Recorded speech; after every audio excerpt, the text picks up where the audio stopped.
बहू का नेग। शीना को उसके ससुराल वालों ने एक शादी में पसंद कर लिया था। अरे, वो लड़की तो बड़ी प्यारी है। मेरे बेटे अमन के लिए बात चलाओ ना। बस फिर क्या था, किसी रिश्तेदार के दखल से दोनों की शादी हो जाती है। लेकिन शीना की सास पारुल और उसकी देवरानी आसपास ही रहते थे। शादी के बाद शीना कहती है, सुनिए जी, ये चौका छूने की क्या रस्म होती है, जानते हैं क्या आप? अरे नहीं यार। हाँ, पर मम्मी को चाची से बोलते सुना था कि आज तुमको किचन की जिम्मेदारी देंगे, तो वो लोग आ रहे हैं खाना खाने हमारे घर। हे भगवान, ये कैसी रस्म है? साड़ी पहनकर किचन में खाना बनाना, ये तो कंप्यूटर की कोड को डिकोड करने से भी ज्यादा मुश्किल काम है। अरे चिंता क्यों करती हो, माँ है ना, सब संभाल लेंगी। वो बहुत समझदार है। शीना को भी पति की बात ठीक लगती है। वहीं घर पर शीना की चाची सास, ससुर और उनकी बहू खाने पर पहुंचते हैं। शीना की चाची सास उसकी सास से कहती है, अरे कहाँ है दीदी, आप अभी भी किचन में हैं क्या? रस्म बहू की है या आपकी? चाची की बहू कहती है, और हमारी चौका छूने की रस्म थी, तो हम तो सुबह 4 बजे ही किचन में पहुंच गए थे। अरे तेरी ताई ने सर पर चढ़ा रखा है बहू को। शीना सबकी बात सुने बगैर सामने आती है। अरे आज तो तेरी चौका छूने की रस्म थी ना, तुम ही देर से आई हो। वो चाची, मुझे ना साड़ी बांधने में देर हो गई। तो वक्त से उठा करो ना, पता है जब नई शादी है, रस्में होनी है, तो फिर थोड़ा कम आराम कर लोगी तो कुछ घट नहीं जाएगा। शीना की सास को बहुत बुरा लगता है कि चाची उसकी बहू से ऐसे बात कर रही है। अरे शीना, चलो किचन में, मैं तुम्हें समझा देती हूँ कि कैसे क्या करना है। देखो, मैंने सब बनाकर यहाँ रख दिया है। तुम्हें सिर्फ हलवा बनाना है।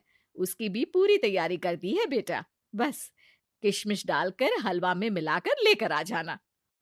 बस फिर क्या था, एक एक कर शीना सारा खाना टेबल पर लगा देती है। अरे बहू ने इतना सब बना दिया, वाह जी वाह। तभी शीना बोल देती है, नहीं नहीं चाची, ये सब तो माँ ने बनाया है, मैंने तो सिर्फ इसे टेबल पर लगाया है। वो साड़ी पहनकर काम करना अभी थोड़ा मुश्किल होगा ना। चाची सास तो सुनकर मानो बिफर ही जाती है। ये क्या बात हुई दीदी, मैं जब शादी कर कर आई थी तो आप बड़ी थी, पर किचन में ना आप आई और ना माँ जी। हाँ, क्योंकि उस वक्त मैं बहू थी और मुझे सास के हिसाब से काम करना था। लेकिन अब मैं सास हूं तो मैं बहू को वैसे ही बनाऊंगी ना, जैसा कभी मैं बनना चाहती थी। खैर, चाची सास खाना खाकर वहां से चली जाती है। कुछ दिनों बाद,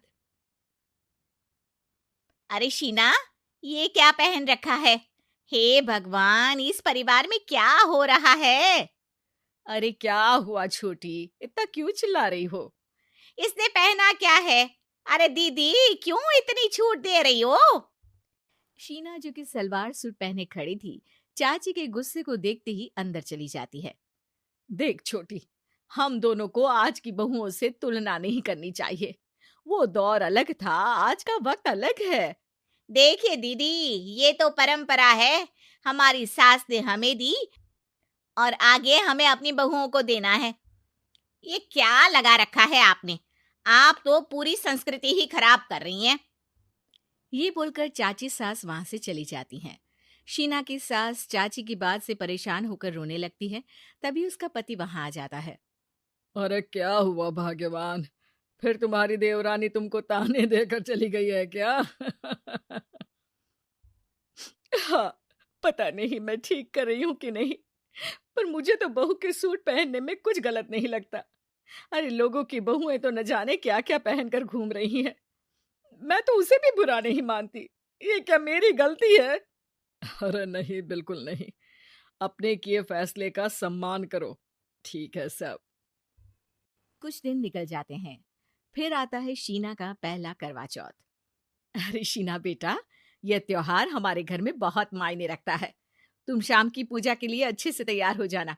और सुनो, चाची सास और उनकी बहू भी यहाँ आएंगी पूजा के लिए, तो खाना भी बनाना है, वो मैं बना लेती हूँ।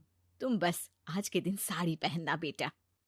शीना समझ नहीं पाती है कि चाची सास के आने पर उसकी सास उसे साड़ी पहनने को क्यों बोलती है। नहीं नहीं माँ जी, मैं सारा खाना बना लूंगी, आप उसकी चिंता ना करिए, अब तो मैंने सब कुछ सीख लिया है। शीना की सास उसकी बात पर खुश हो जाती है। छोटी को पता न चले कि मेरी बहू घर में सूट पहनती है, तो मैंने आज साड़ी पहनने को बोल दिया। क्यों लोगों को बिना वजह बात बनाने का मौका दें। शाम को सब पूजा पाठ करके बैठे होते हैं कि चाची सास की बहू चाची सास से कहती है, माँ जी, आज के दिन तो आप लोगों के घर बहुओं को नेक दिया जाता है ना। हाँ हाँ बहू, बोलना, तुझे तेरी सास से क्या चाहिए। हाँ शीना बेटा, तू भी बता दे कि तुझे क्या चाहिए। मम्मी जी, मुझे ना आपका वो रानी हार चाहिए जो आपने अभी पहना है।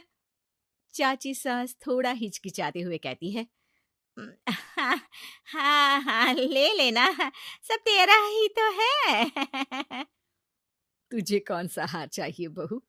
माँ जी, मुझे नेक में आपसे परमिशन चाहिए कि आप मुझे नौकरी की इजाजत दें। आप तो जानती हैं कि मैं और ये एक ही कॉलेज में एक ही क्लास में साथ में थे, लेकिन आज वो कहाँ है और मैं कहाँ। वाह जी वाह, ये भी सुनना बाकी रह गया था। इस खानदान की बहू नौकरी करने बाहर जाएगी। और मैं भी तो इंटर पास हूँ, पूरे सेकंड डिवीजन, लेकिन कभी मजाल है कि नौकरी की बात की हो। पर दीदी, मैंने एमबीए किया है, वो भी बड़े संस्थान से। तभी शीना का पति और ससुर भी वहां आ जाते हैं। देखो बेटा, मैं वही सोच रहा था कि तुम नौकरी करने के लिए क्यों नहीं बोल रही हो। मुझे लगा शायद तुम नौकरी करना नहीं चाहती हो। नहीं पापा, वो तो हमेशा से ही कुछ नाम कमाना चाहती है। अपने माता पिता को भी इसने कहा था कि वो आप लोगों को अपनी तरह से समझ लेगी। सास को शांत देखकर शीना कहती है, मम्मी जी, मैं वादा करती हूँ, घर का सारा काम करके ही ऑफिस जाऊंगी। खाना पीना किसी भी चीज के लिए घर वालों को परेशानी नहीं होने दूंगी। वक्त से पहले उठूंगी और काम वाली को भी हटवा दूंगी। शीना की बात सुनकर सास हंस पड़ती है। अरे शीना, ये ज्यादा हो गया हाँ। बिल्कुल काम करो बेटा, पढ़ी लिखी हो, नौकरी में अच्छा कर सकती हो। जरूर बेटा, दिया तुम्हें तुम्हारा नेग।